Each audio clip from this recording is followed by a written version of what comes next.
ইসলামপন্থী যারা, তাদেরকে যারা জঙ্গি বলে, মনে রাখতে হবে খুব ভালো করে, তারা হয়তো ভারতের টাকা খেয়েছে, না হয় পশ্চিমাদের টাকা খেয়েছে। এই রাষ্ট্রের জনগণ এমনটা সোচ্চার হচ্ছে, সচেতন হচ্ছে, আগামীর বাংলাদেশকে কোরআনী বাংলাদেশ বানাবার জন্য যে প্রত্যয় তারা গ্রহণ করেছে, পশ্চিমা সহ রাম বাম কাফের বেঈমান মুশরিকদের মাথা নষ্ট হয়েছে, জঙ্গি নাটক বানাবার ষড়যন্ত্র চালাচ্ছে। জঙ্গি নাটক শেখ যেখানে দাঁড় করানো হবে সেখানেই রুখে দেওয়া হবে ইনশাআল্লাহ। মুফতি রেজওয়াল করিম আবরার, আসিফ আদনান, সাথে সাথে এই সমস্ত ব্যক্তিদের বিরুদ্ধে হঠাৎ করে জঙ্গি মামলা দেওয়ার এটা একটা কারণ হতে পারে। পশ্চিমা যে এজেন্ডা বাংলাদেশে বাস্তবায়ন করার জন্য, বাংলাদেশে ঢাকাতে জাতিসংঘের মানবাধিকার অফিস তারা এখানে নেওয়ার জন্য যে প্ল্যান করছে, এর বিরুদ্ধে যে সমস্ত আলেমরা সক্রিয়ভাবে তাদের প্রতিবাদ জানিয়েছিল, তাদেরকে দমন করে আলেম সমাজকে একটা মেসেজ সম্ভাবনা দিতে চাচ্ছে যে আপনারা বেশি আগ বাড়বেন না, তাহলে কিন্তু আপনাদেরকে জঙ্গি মামলায় আমরা কারাগারে ঢুকাই দেব। বিগত জালেম স্বৈরাচারী নব্য ফেরাউনের আমলে বাংলাদেশের ইসলামপন্থীরা দাড়ি টুপি, আমাদের মা বোনেরা বুরকার মর্যাদা নিয়ে স্বাধীনভাবে বাংলাদেশে বিচরণ করতে পারেনি। তাদেরকে হেনস্থা করা হয়েছে, মিথ্যা মামলা দিয়ে জর্জরিত করা হয়েছে। অসংখ্য নিরীহ বোনদেরকে জঙ্গি সন্দেহে আটক করে বছরের পর বছর কারারুদ্ধ করে রাখা হয়েছে। তাদের বক্তব্যগুলো এই মুহূর্তে আমাদের সামনে অনলাইন সোশ্যাল মিডিয়াতে ভাইরাল হয়েছে। তাদের কেমন পাশবিক নির্যাতন করা হয়েছে জঙ্গি সন্দেহে। কিন্তু আজ পর্যন্ত কোনো প্যান্ট শার্ট পরা লোক, দাড়ি টুপি বিহীন কোনো ব্যক্তিকে জঙ্গি মামলায় অ্যারেস্ট করা হয়েছে, এরকম দৃশ্য আমাদের চোখের সামনে পড়েনি। প্রকাশ্য দিবালোকে যারা সন্ত্রাসী মহড়া দেয়, মানুষ হত্যা করে, অস্ত্রবাজি করে, তাদের বিরুদ্ধে কখনো আমরা জঙ্গি মামলা করতে দেখিনি রাষ্ট্রকে, সরকারকে। সন্দেহভাজন দাড়ি টুপিওয়ালা কে কোথাতে কি বলেছে, জঙ্গি মামলা দিয়ে অ্যারেস্ট করে পাশবিক নির্যাতন করেছে, রিমান্ডে নিয়ে নখ উপড়ে ফেলেছে, দাড়ি টেনে টেনে ছিঁড়ে ফেলা হয়েছে, বছরের পর বছর আয়না ঘরে রেখে কষ্ট দিয়েছে, পরিবার পরিজন থেকে বিচ্ছিন্ন করে রাখা হয়েছে। এই দৃশ্যগুলো বিগত আমলে আমরা দেখেছি। জুলাই আগস্টের বিপ্লবের পরে রাষ্ট্র যখন দ্বিতীয়বারের মতো স্বাধীন হলো, দায়িত্বশীল স্বরাষ্ট্র উপদেষ্টা তিনি বললেন বাংলাদেশে এখন আর কোনো জঙ্গিবাদ নেই। পুলিশের একাধিক সদস্য, র্যাবের একাধিক সদস্য জাতির সামনে স্বীকার করেছেন জঙ্গি নাটকের নামে অসংখ্য নিরীহ মানুষকে সরকার গুম করেছে, খুন করেছে। তাদের সমস্ত স্বীকারোক্তি জাতির সামনে আসার পরে এই জাতি যখন মোটামুটি এই ব্যাপারে স্যাটিসফাইড হয়েছিল, নতুন করে এই দেশে ইসলামপন্থীদের উপর আর জঙ্গি নাটক সাজানো হবে না, ঠিক এই মুহূর্তে গত কয়েকদিন আগে আপনারা শুনতে পেয়েছেন বাংলাদেশের তরুণ প্রজন্মের একজন আলোচিত বক্তা, ইসলামিক গবেষক মুফতি রেজওয়াল করিম আবরার হাফিজাহুল্লাহ, বয়সে অল্প, ইলম আমল যোগ্যতায় অনেক উপরে এবং ইউনিভার্সিটি লেভেল থেকে পড়াশোনা করে আসা দ্বীনের এক দায়ী আসিফ আদনান, তিনি সহ জাকারিয়া মাসুদ আরেকজন দায়ী, জেনারেল শিক্ষিত, দ্বীনের কাজ করেন। এই তিনজন ব্যক্তি সহ আরও বেশ কিছু ব্যক্তিদের নামে উল্লেখ করে বাংলাদেশে কয়েকদিন আগে সাভারে এক পুলিশ কর্মকর্তা জঙ্গিবাদের মামলা দিয়েছে। নতুন করে রাষ্ট্রে বাংলাদেশের উল্লেখযোগ্য প্রভাবশালী প্রতাপশালী দায়ী এবং আলেমদের বিরুদ্ধে জঙ্গিবাদের মামলা দায়ের করে যখন এই বিষয়টি অনলাইন পোর্টালে ভাসল, তাকে যখন প্রশ্ন করা হলো যে আপনি একজন স্বনামধন্য আলেমের বিরুদ্ধে কেন মামলা করলেন, আমরা উত্তর শুনলাম প্রশাসনের সেই ব্যক্তি বলছেন যে ফয়সাল নামক জনৈক ব্যক্তি আফগানিস্তান পাকিস্তান থেকে ট্রেনিং প্রাপ্ত, তিনি বলেছেন তিনি জঙ্গি ট্রেনিং করা তাদের সাথে তার নাকি সম্পৃক্ততা আছে। এটা শুনে আমরা তাদের বিরুদ্ধে মামলা করে দিয়েছি। কেউ কোনো একজন বলল আর আপনি মামলা ঠুকে দিলেন। এই যে একটা ঘটনা বাংলাদেশে ঘটছে, এর মাধ্যমে বাংলাদেশে নতুন করে তারা আমাদের কি মেসেজ দিতে চাচ্ছে সেই বিষয়টি জাতির সামনে পরিষ্কার হওয়া দরকার। আমি সরকার এবং প্রশাসনের দৃষ্টি আকর্ষণ করে বলছি,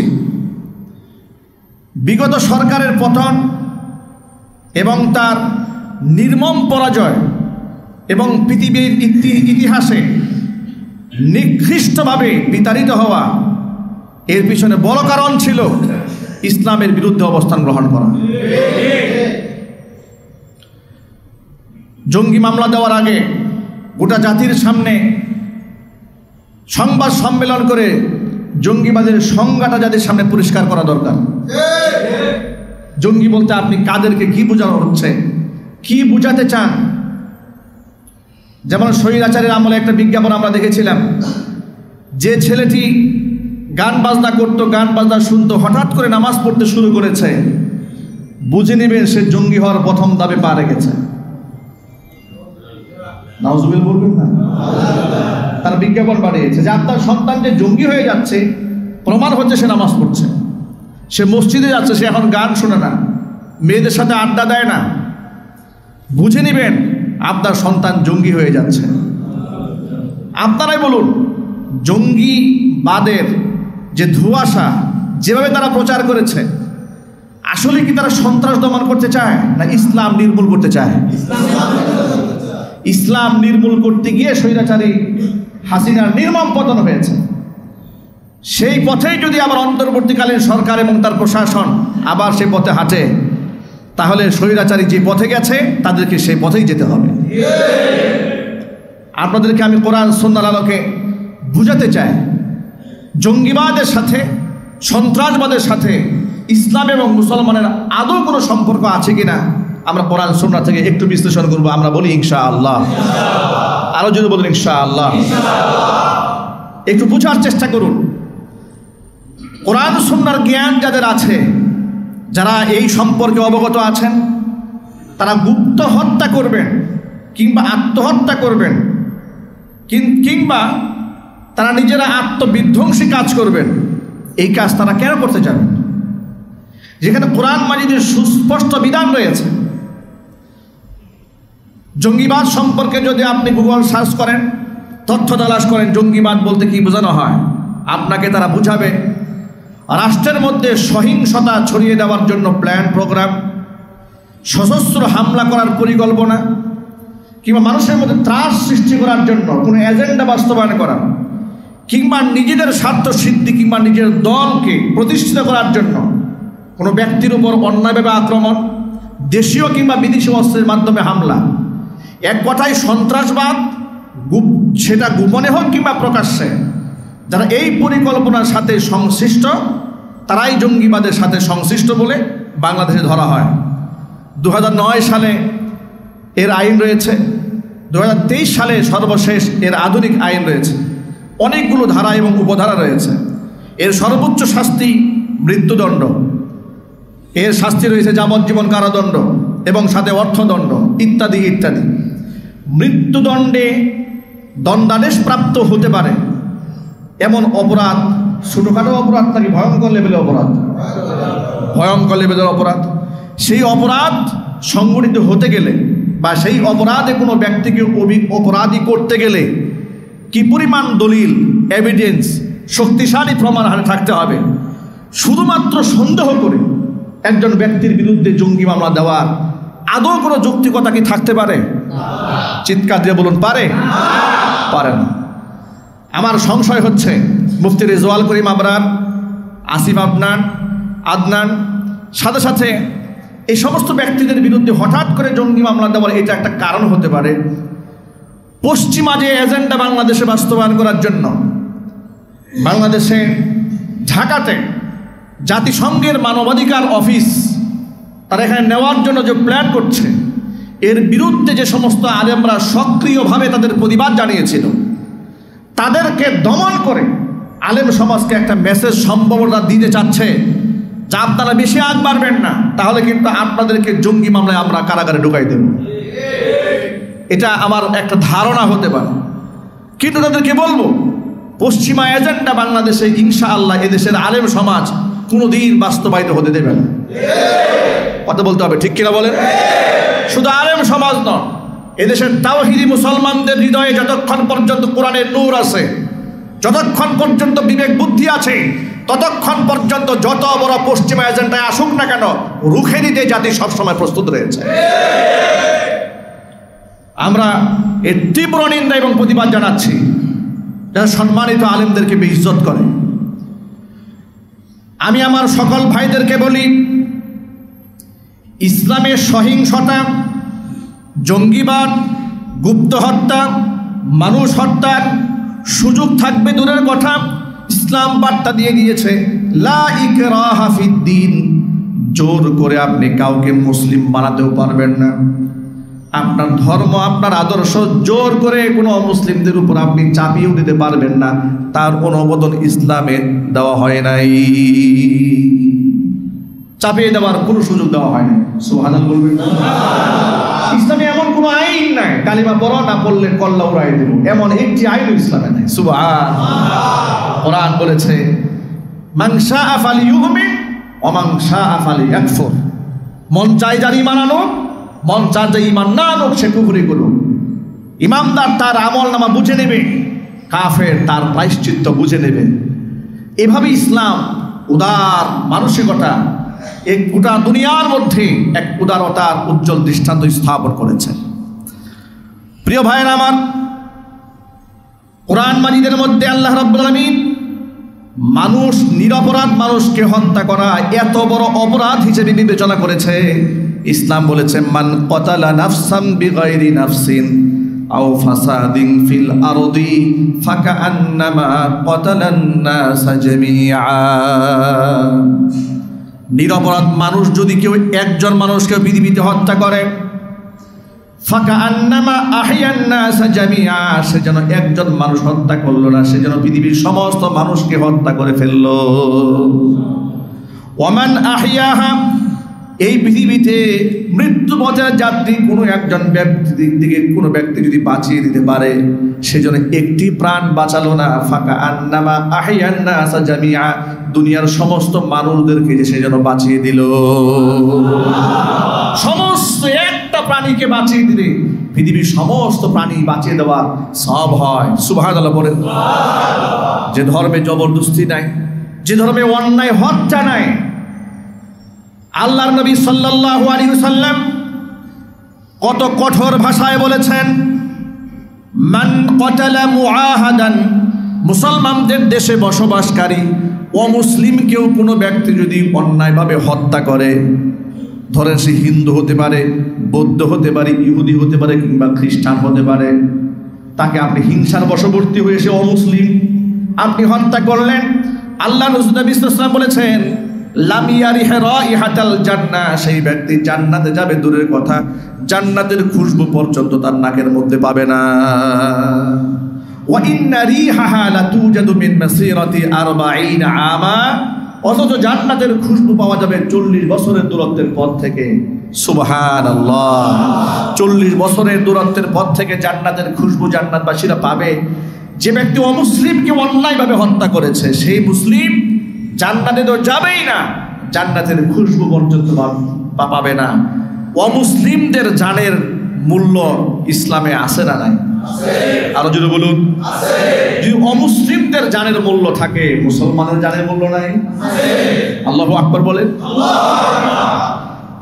কোরআন মাজিদ যারা পড়ে, ধর্ম সম্পর্কে যারা অবগত হয়, মানুষ হত্যাকারী হবে দূরের কথা, তারা পৃথিবীর শ্রেষ্ঠ মানুষে পরিণত হয়। কারণ আল্লাহ নবী সাল্লাল্লাহু আলাইহি ওয়াসাল্লাম বলেছেন খায়রুকুম মান তাআল্লামাল কুরআনা ওয়া আল্লামা, যেই ব্যক্তি তোমাদের মধ্যে কোরআন তেলাওয়াত করে এবং অপরকে শিক্ষা দেয়, নিজে পড়ে অন্যকে পড়ায়, তারাই হচ্ছে তোমাদের মধ্যে শ্রেষ্ঠ মানুষ। তারা কি মানুষ? আরো জোরে বলুন, শ্রেষ্ঠ মানুষ।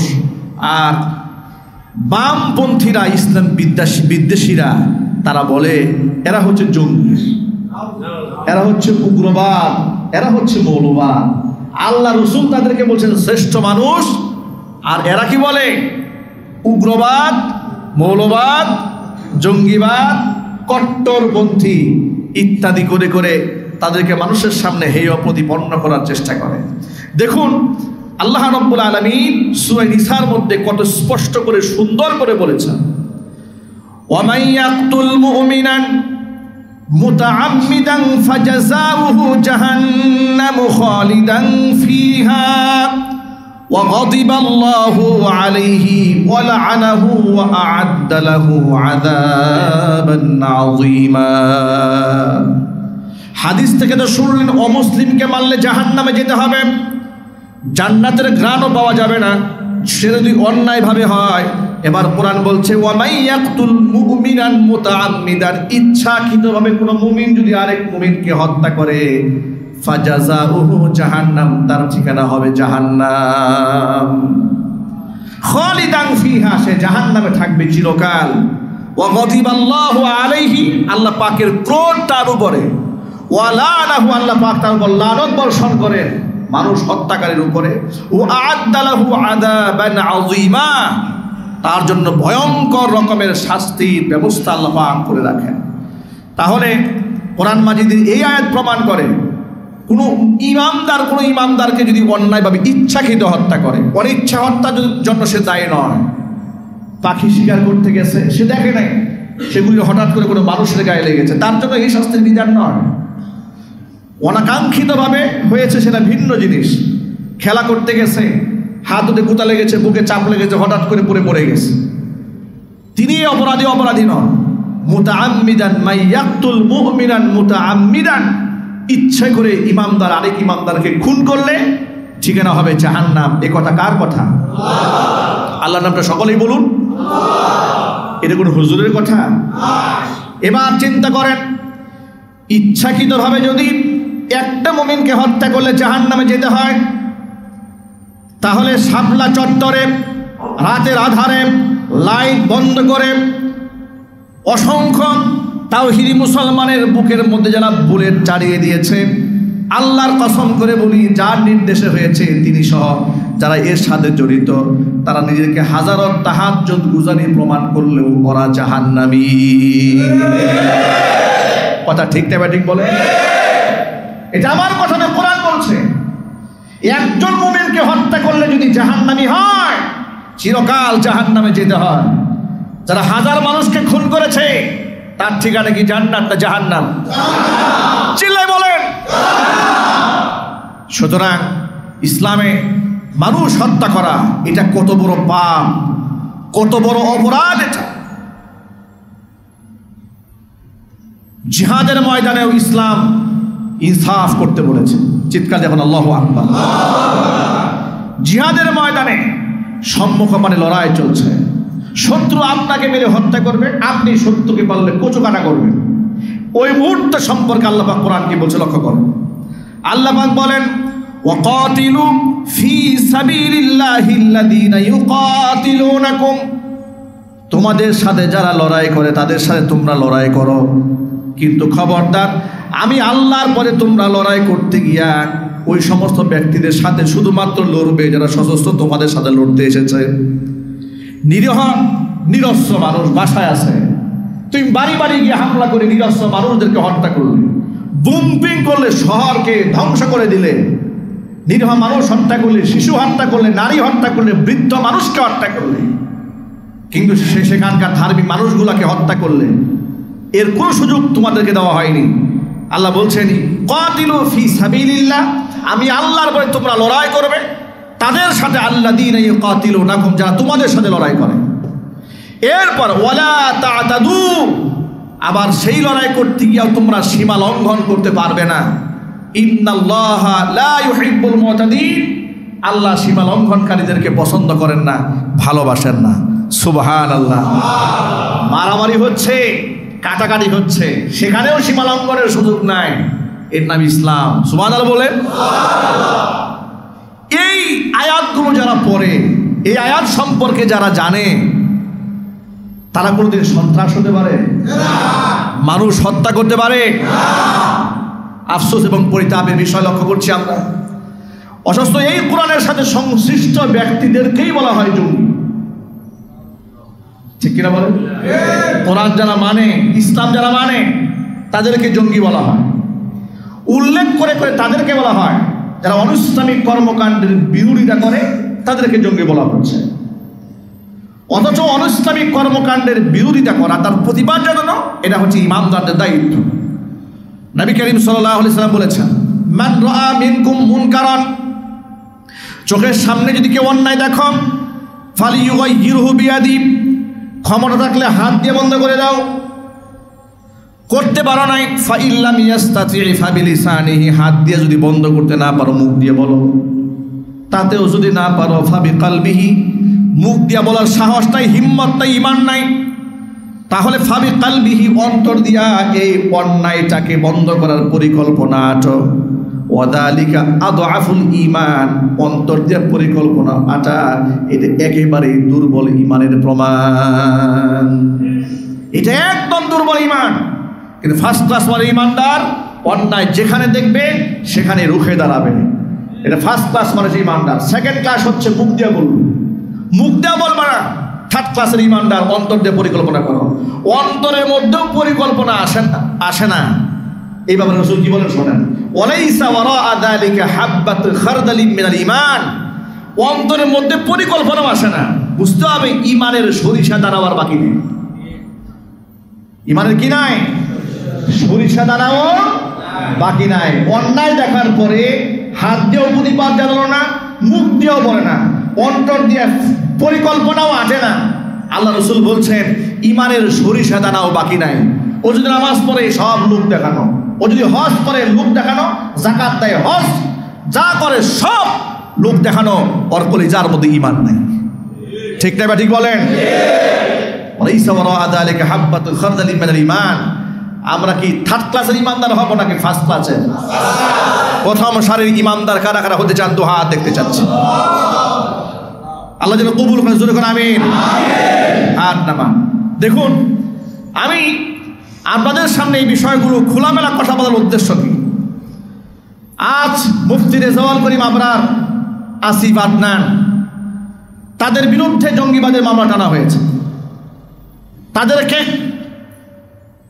স্তব্ধ করে দেওয়ার জন্য, স্টপ করে দেওয়ার জন্য, তারা যেন আর কোনো সংগ্রাম নিয়ে, আন্দোলন নিয়ে রাজপথে ঝাঁপিয়ে পড়তে না পারে, তাদেরকে ব্লক করে দেওয়ার জন্য পরিকল্পনা আটানো। এই আন্দোলনের বিষয়ে তারা যদি সাকসেস হয়, পরে যে আরেকজন আলেমের পালা, এরপর আরেকজনের পালা, এইভাবে ধীরে ধীরে ধীরে ধীরে স্বৈরাচারের আমলে একের পর এক যেমন হাজার হাজার আলেম নামে মিথ্যা মামলা দিয়েছে, ওরা সেই পথে হাঁটছে। কিন্তু আল্লাহর কসম, জুলাই আগস্টের বিপ্লবে যারা রক্ত দিয়েছে, তাদের প্রথম সারিরে হাজার হাজার আলেমরা জীবন দেওয়ার জন্য দাঁড়িয়েছিল। ঠিক না? জুড়ে বলেন। এই মিশন বাংলাদেশে কোনোদিন সাকসেস হবে না ইনশাআল্লাহ। পশ্চিমারা বাংলাদেশে ইসলামের উত্থানকে ঠেকাতে চায়। ওরা বুঝে ফেলেছে রাম, বাম, নাস্তিক, মুরতাদেরা এই রাষ্ট্রে আর সুবিধা করতে পারবে না। এই রাষ্ট্রের জনগণ এমনটা সোচ্চার হচ্ছে, সচেতন হচ্ছে। আগামীর বাংলাদেশকে কোরআনী বাংলাদেশ বানাবার জন্য যে প্রত্যয় তারা গ্রহণ করেছে, পশ্চিমা সহ রাম, বাম, কাফের, বেঈমান, মুশরিকদের মাথা নষ্ট হয়েছে। জঙ্গি নাটক বানাবার ষড়যন্ত্র চালাচ্ছে। জঙ্গি নাটক শেখ যেখানে দাঁড় করানো হবে সেখানেই রুখে দেওয়া হবে ইনশাআল্লাহ। আমি সকল ভাইদেরকে বলছি, ইসলামের সাথে, কোরআনের সাথে, ইসলামী আদর্শের সাথে সন্ত্রাসবাদের কোনো সম্পর্ক নাই। ঠিক কিনা? ওরা ইসলামপন্থীদেরকে জঙ্গি বলে দুই একটা প্রমাণ আপনাদের সামনে উপস্থাপন করছি। আপনারা আমাকে বলবেন, এনসিপির যে প্রোগ্রাম হলো গোপালগঞ্জে, সেখানে তাদের উপর সশস্ত্র হামলা হয়নি? যদি বলতে হবে। দেশীয় অস্ত্র, বিদেশি অস্ত্র দিয়ে যারা এনসিপির হাসনাত আব্দুল্লাহ সহ সার্জিস আলমদের উপর যারা হানা দিয়েছে, তাদের গাড়ি ভাঙচুর করেছে, বোম্বিং করেছে, অসংখ্য মানুষ হতাহত হয়েছে। যারা এই কাজগুলো করল, জঙ্গিবাদের যে সংজ্ঞা বাংলাদেশে আছে, যে সশস্ত্র, নিজেদের স্বার্থ সিদ্ধির জন্য সশস্ত্র হামলা করা, ত্রাস সৃষ্টি করা, সেই সংজ্ঞা অনুযায়ী যারা এই কাজগুলো করেছে তারা কি জঙ্গি হয় না হয় না? আরো জোরে বলুন। কিন্তু কাউন্টার টেররিজম ইউনিট, তারা কি তাদের বিরুদ্ধে জঙ্গিবাদের মামলা দিয়েছে? চিৎকার দিয়ে বলুন, দিয়েছে। কেন দেয়নি? কারণ তারা দাড়ি টুপিওয়ালা হুজুর নন। ঠিক কিনা যদি বলতে হবে। বোঝা যাচ্ছে যে তাদেরকে কাউন্টার টেররিজম ইউনিটটা বসানো হয়েছে জঙ্গিবাদ দমনের জন্য নয়, ইসলামের উত্থানকে ঠেকে দেওয়ার জন্য। মনে রাখবেন, এদেশের আলেমদেরকে, দাড়ি এবং টুপিওয়ালা দেওয়া মানুষদেরকে হৃদয় দিয়ে মানুষ এত ভালোবাসে, আলেম মারা গেলেন জানাজার মধ্যে লক্ষ লক্ষ মানুষ তাকে বিদায় দেওয়ার জন্য সামিল হয়ে যান। একজন আলেম কি মিথ্যা মামলা দিয়ে কারাগারে যখন ঢুকানো হয়, তাকে যখন আদালতে তোলা হয়, তাকে দেখে অসংখ্য মানুষ চোখের পানি ফেলে, তার জন্য মানুষ রোজা রাখে, কান্না করে। 2018 সালে আমি 22 দিন কারাবরণ করেছিলাম। মাহফিল স্টেজ থেকে ধরে নিয়ে যাওয়া হলো। আমি জেল থেকে বের হওয়ার পরে শুনতে পেলাম বিভিন্ন জায়গায়, বিভিন্ন জেলাতে আমার নামে নফল রোজা রাখা হয়েছে। একজনকে শুনতে পেলাম তিনি 22 দিন আমার জন্য রোজা রেখেছেন। সুবহানাল্লাহ বলেন, আলহামদুলিল্লাহ বলেন। এটা আমি আমার ভিলায়াত প্রকাশ করছি না। একজন ন্যূনতম আলেম, আমি তো ছোট্ট একজন আলেম, ন্যূনতম একজন আলেম হিসেবে মানুষ আমাকে কত মহব্বত করে, কত ভালোবাসে, চোখের পানি ফেলে। আর যারা মানুষের আলেমদের সাথে গাদ্দারি করে, এই অধ্যত্ত আচরণ যারা করেছে, ওদেরকে যখন আদালতে তোলা হয় তখন লোকরা জুতা নিক্ষেপ করেন, পচা ডিম নিক্ষেপ করেন। ঠিক না ঠিক বলেন? যারা আলেমদেরকে বলে টাইম নাই, টাইম নাই, ওদেরকে আদালত প্রাঙ্গণে পচা ডিম নিক্ষেপ করা হয়, ঝাড়ু নিক্ষেপ করা হয়, জুতা নিক্ষেপ করা হয়, আর আলেমদেরকে ফুলের মালা দিয়ে বরণ করা হয়। এদেশে আলেম সমাজের মহব্বত মানুষের দিলে, পৃথিবীর ইতিহাসে কেউ সম্মান নিয়ে দুনিয়া থেকে বিদায় হতে পারে না। আলেমরা মারা গেলে আকাশ জমিন ভার হয়ে যায়, চোখের পানিতে মানুষ উচ্ছ্বসিত হয়, অঘোষিতভাবে দিবসটা শোকের মতো হয়ে যায়। পক্ষান্তরে ওরা যখন মরে, ফেসবুকে লোকেরা লেখে আলহামদুলিল্লাহ। ঠিক না ভাই? লেখে আলহামদুলিল্লাহ। আবার লোকেরা লেখে আল্লাহ জাহান্নামে ভালো একটা জায়গা করে দিও। ওই গোপালগঞ্জে কয়েকটা মূল্য, একটা ইন্নালিল্লাহ দেখলাম না। কোন সংবাদ মাধ্যমে যতগুলো পোর্টাল দেখেছি, কোন কমেন্ট সেকশনে একজন মানুষ ইন্নালিল্লাহ পড়তে শুনলাম না। সবাই বলছে আলহামদুলিল্লাহ, আরো কয়েকটা মরার দরকার ছিল। কারণটা এর মানে হচ্ছে কোরআন একটা মূলনীতি বলেছে, এটা মনে রাখবেন। কোরআন বলেছে ইন্নাল্লাযীনা আমানু ওয়া আমিলুস সালিহাত সায়াজআলু লাহুমুর রহমানু উদ্দা। মানুষ যখন ঈমান আনে, ভালো কাজ করে, তাদের জন্য মানুষের অন্তরে আমি আল্লাহ মহব্বত ঢেলে দিই। মানুষ যখন ঈমান আনে, ভালো কাজ করে, তাদের জন্য আমি আল্লাহ তাআলা মানুষের অন্তরে মহব্বত ঢেলে দেই। আর মানুষ যখন জমিনের মধ্যে বিপর্যয় সৃষ্টি করে, ফাসাদ তৈরি করে, অন্যায় করে, অবিচার করে, জুলুম করে, নির্যাতন চালায়, তখন তাদের অন্তরের মধ্যে আমি আল্লাহ তাআলা সীমাহীন ঘৃণা তৈরি করে দেই। সীমাহীন ঘৃণা মানুষের অন্তঃকরণে তাদের জন্য আমি তৈরি করে দিই। এখন আমি আপনাদেরকে প্রশ্ন করতে চাই, আমরা কি ঘৃণার পাত্র হতে চাই, না মানুষের দোয়ার পাত্র হতে চাই? আল্লাহ যেন কবুল করে, জোরে বলেন আমিন। আপনি কাদের সাথে চলাফেরা করবেন, কাদের সাথে আপনি উঠা বসা করবেন, যাদের সাথে আপনার বন্ধুত্বার মহব্বত থাকবে, হাসর আল্লাহ পাক তাদের সাথে নসিব করায় দিবেন। আপনারা কি নাস্তিক, বেঈমান, রাম, বাম, ইহুদি, খ্রিস্টান, মুশরিকদের সাথে হাসর চান?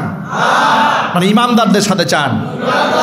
আল্লাহর ওলিদের সাথে হাসর চাই, সাহাবায়ে কেরামের সাথে আমরা হাসর চাই, নবীদের সাথে আমরা হাসর চাই। কারা কারা তো হাত দেখতে চাই? আল্লাহ তুমি আমাদের সকলের হাতকে কবুল করে নাও। আল্লাহ ওই দলে শামিল হওয়ার তৌফিক দান করো। সমস্ত অন্যায়ের বিরুদ্ধে রুখে দাঁড়াবার তৌফিক দান করো। আল্লাহ ঈমান দিয়ে আমাদের অন্তরকে আলোকিত করে দাও। শক্তিশালী মজবুত ঈমান আমাদের নসিব করে দাও। হাত নামান, কথাগুলো মনে থাকবে ইনশাআল্লাহ। আমি আবার প্রশ্ন করছি, আপনারা এক বাক্যে জবাব দেবেন, ইসলামে সন্ত্রাস কিংবা জঙ্গিবাদের কোনো সুযোগ আছে? চিৎকার দিয়ে বলুন আছে। সুতরাং ইসলামপন্থী যারা, তাদেরকে যারা জঙ্গি বলে, মনে রাখতে হবে খুব ভালো করে, তারা হয়তো ভারতের টাকা খেয়েছে, না হয় পশ্চিমাদের টাকা খেয়েছে। তারা ইসলামিক রেভলিউশনকে ঠেকাতে চায়, যারা ইসলামিক বিপ্লবকে ঠেকাতে চায়, তাদের মৃত্যু হবে ফিরাউনের মতো, কারুনের মতো, নমরুদের মতো। ঠিক কিনা জুড়ে বলেন? তারা মালউন হবে, অভিশপ্ত হবে। তাদের মৃত্যুতে লোকেরা ইন্না লিল্লাহ না বলে আলহামদুলিল্লাহ বলবে।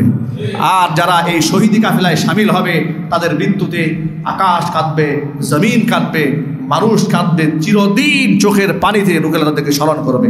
আল্লাহ রাব্বুল আলামিন যেন তথাকথিত সন্ত্রাসবাদ, জঙ্গিবাদের নাটক থেকে বর্তমান সরকার এবং তার প্রশাসনকে বিরত থাকার তৌফিক দান করেন এবং এই দেশের ইসলামপন্থী তাওহীদি মুসলমান ভাইদেরকে ঐক্যবদ্ধ হওয়ার তৌফিক দান করেন। আমিন।